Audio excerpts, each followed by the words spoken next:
Channel the chemistry unspoken. जो आज का हमारा वीडियो का टॉपिक है वो इस चैप्टर का लास्ट टॉपिक है जो हमने डिस्कस करना है, जर्नल प्रॉपर्टीज ऑफ बेसिस। ठीक है, तो इसमें भी हम ना केमिकल प्रॉपर्टीज को डिस्कस करेंगे बेसिस की, क्योंकि हमने फिजिकल प्रॉपर्टीज को तो डिस्कस कर लिया था। तो हमारे पास ना जो केमिकल प्रॉपर्टीज हैं उसमें आपको पता है क्या आते हैं, रिएक्शंस आते हैं, केमिकल रिएक्शंस। तो आपकी बुक में बेसिस के जो रिएक्शंस हैं वो काफी कम है, ठीक है, एसिड्स के ज्यादा थे, तो हम उन्हीं को डिस्कस करेंगे। फर्स्ट हमारे पास जो रिएक्शन है वो है रिएक्शन विद एसिड्स। जो हमने एसिड्स में पढ़ा था ना, रिएक्शन विद बेसिस, जिसे मैंने कहा था न्यूट्रलाइजेशन रिएक्शन है, वो इधर हमने इसको क्या पढ़ना है कि बेसिस का रिएक्शन एसिड्स के साथ। ठीक है, तो ये भी आपके पास क्या है, न्यूट्रलाइजेशन का रिएक्शन है। तो हमारे पास ना जो न्यूट्रलाइजेशन रिएक्शन है उसमें हमने यही कहा था कि हमारे पास जो प्रोडक्ट्स हैं उनमें क्या प्रोड्यूस होता है, हमारे पास सॉल्ट और वाटर जो है वो प्रोड्यूस होता है। ठीक है, तो हमारे पास जब भी कोई एसिड किसी बेस के साथ रिएक्ट करेगा, जैसे हमारे पास इधर KOH क्या है, हमारी बेस, और H2SO4 क्या है, हमारा एसिड, तो हमारे पास जो है वो क्या प्रोड्यूस होगा, सॉल्ट, K2SO4 प्रोड्यूस हो रहा है, और साथ हमारे पास जो है वो वाटर प्रोड्यूस हो रहा है। ठीक है, तो हमारे पास जब भी हम एसिड और बेस का रिएक्शन करवाते हैं तो हमारे पास जो है वो सॉल्ट और वाटर प्रोडक्ट्स में बनते हैं, और जो रिएक्शन है उसको हम क्या कहते हैं, न्यूट्रलाइजेशन रिएक्शन कहते हैं। ठीक है, नेक्स्ट हमारे पास आ जाता है सेकेंड रिएक्शन, जो कि है रिएक्शन विद अमोनियम सॉल्ट्स।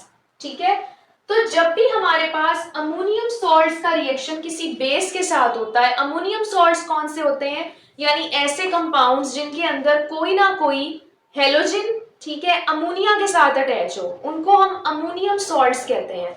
ठीक है, तो हमारे पास NH4Cl अमोनियम क्लोराइड है। ठीक है, तो इधर क्लोरीन हमारे पास क्या है, हेलोजन, ठीक है, और NH4 हमारे पास क्या है, अमोनिया से हमने जो है वो आयन प्रोड्यूस किया है। तो हमारे पास NH4Cl अमोनियम सॉल्ट है और NaOH हमारी बेस है। तो जब भी हमारे पास अमोनियम सॉल्ट्स के साथ बेस का रिएक्शन होगा तो दो कंपाउंड्स लाजमी बनेंगे, एक अमोनिया बनेगा और एक वाटर। तो हमारे पास जो दो प्रोडक्ट्स हैं वो कौन से होंगे, यहाँ अमोनिया और वाटर, और साथ कोई ना कोई सॉल्ट हमारे पास प्रोड्यूस होगा। ठीक है, तो अमोनियम सॉल्ट्स का जो रिएक्शन है NH4Cl, अमोनियम सॉल्ट है ना, उसको हमने बेस के साथ रिएक्ट किया तो हमारे पास एक सॉल्ट बना, एक अमोनिया गैस प्रोड्यूस हुई, और साथ हमारे पास वाटर जो है वो प्रोड्यूस हुआ है। ठीक है, थर्ड हमारे पास रिएक्शन है प्रेसिपिटेशन ऑफ हाइड्रो ऑक्साइड्स। जब भी हम किसी भी सॉल्ट को NaOH के साथ रिएक्ट करवाते हैं, अब कोई भी बेस अगर हम ले लें तो हमारे पास ना हाइड्रो ऑक्साइड्स प्रोड्यूस होते हैं, जो कि किस फॉर्म में होते हैं, प्रेसिपिटेट्स की फॉर्म में होते हैं।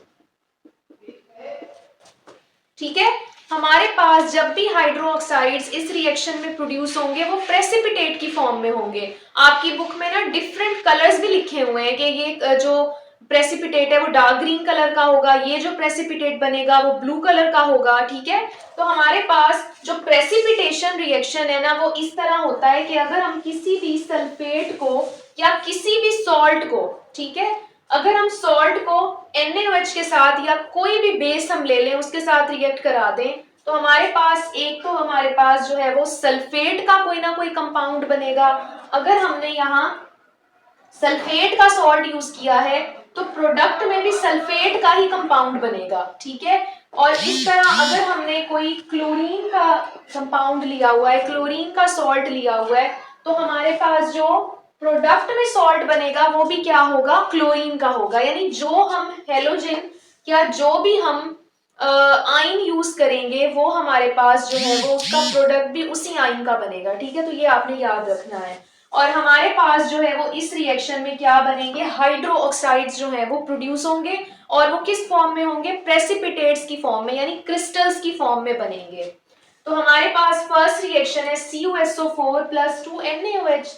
तो हमारे पास सोडियम ने सल्फेट के साथ जाके रिएक्ट किया और कॉपर ने OH के साथ जाके हाइड्रो ऑक्साइड प्रोड्यूस कर लिया, तो Na2SO4 हमारे पास बन गया और हमारे पास CuOH ट्वाइस प्रोड्यूस हो गया, कॉपर हाइड्रो ऑक्साइड।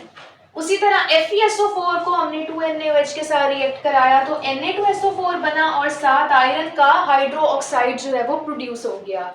नेक्स्ट हमने क्या किया है, अब हमने जिंक का कौन सा सॉल्ट लिया है जिसमें क्लोराइड प्रेजेंट है, ठीक है, हमने सल्फेट वाला सॉल्ट नहीं लिया।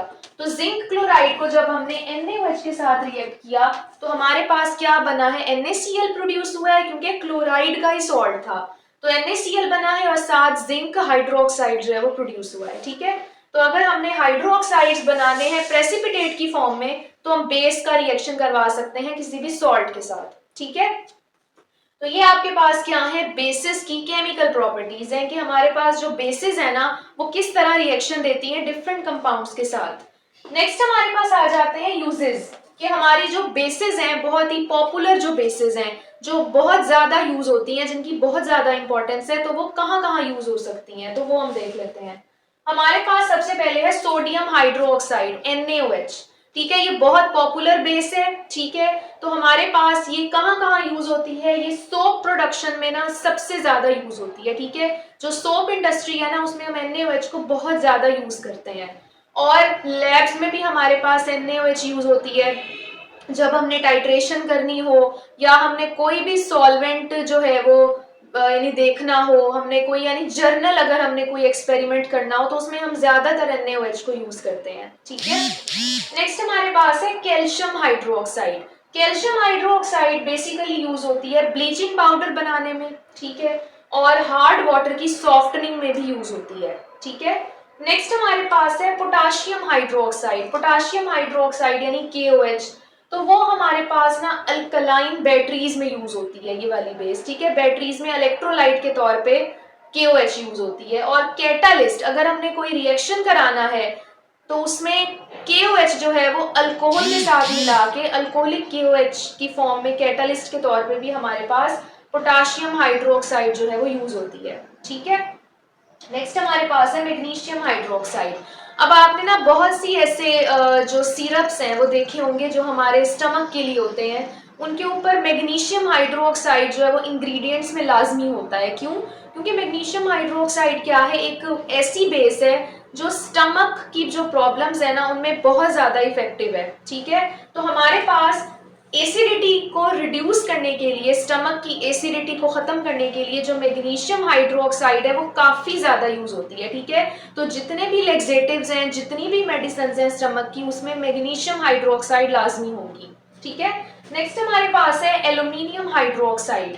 एल्यूमिनियम हाइड्रोक्साइड बेसिकली क्या है, फोमिंग एजेंट है, ठीक है। जो फायर एक्सटिंग्विशर्स होते हैं ना, यानी जो फायर ब्रिगेड्स के पास जो सिलेंडर्स होते हैं उनके अंदर एल्यूमिनियम हाइड्रोक्साइड जो है वो यूज होती है, ठीक है। उसी तरह जो हार्ट बर्न का जो हमारे पास डिजीज है, या डिजीज तो नहीं हम प्रॉब्लम कह सकते हैं, जो हार्ट बर्न होता है उसकी जो मेडिसिन है उनमें भी एल्यूमिनियम हाइड्रोक्साइड जो है वो यूज होता है। और अगर स्किन इरिटेशन का ट्रीटमेंट है उसके अंदर भी एल्यूमिनियम हाइड्रोक्साइड जो है वो काफी ज्यादा यूज होता है, ठीक है। उसी तरह हमारे पास अमोनियम हाइड्रोक्साइड भी बेस है, ठीक है। तो अमोनियम हाइड्रोक्साइड भी हमारे पास ना मेडिसिन में भी यूज होता है, ठीक है। और ये ना रस्ट रिमूव करने के लिए भी यूज होता है, यानी अगर क्लोथ्स के ऊपर कहीं स्टेन लग गया है रस्ट का, ठीक है, तो उसको हम आराम से अमोनियम हाइड्रोक्साइड से रिमूव कर सकते हैं, ठीक है। और अमोनियम हाइड्रोक्साइड हम लैब्स में भी यूज करते हैं, ठीक है। ये हाईली फ्यूमिंग होता है, यानी इसके जो फ्यूम्स है ना वो बहुत ज्यादा होते हैं, तो इसको यानी बहुत ही एहतियात से इस्तेमाल करना पड़ता है, ठीक है। तो हमारे पास ये बेसिस के यूजेस थे जो यानी पॉपुलर बेसिस है ना वो आपकी बुक में डिस्कस हुई हुई है, जो हमने यहाँ डिस्कस की है, ठीक है। तो आपका ये वाला चैप्टर जो है वो एंड हो गया है। मेरी जो नेक्स्ट वीडियो होगी उसमें हम नेक्स्ट चैप्टर जो है चैप्टर 11 वो स्टार्ट करेंगे, ठीक है। तो मेरी वीडियो को जरूर लाइक करें, अपने दोस्तों के साथ शेयर करें, कमेंट्स में भी मुझे लाजमी बताएं कि आपको वीडियोस कैसी लगती हैं, और अपना ख्याल रखें। तब तक के लिए अल्लाह हाफिज।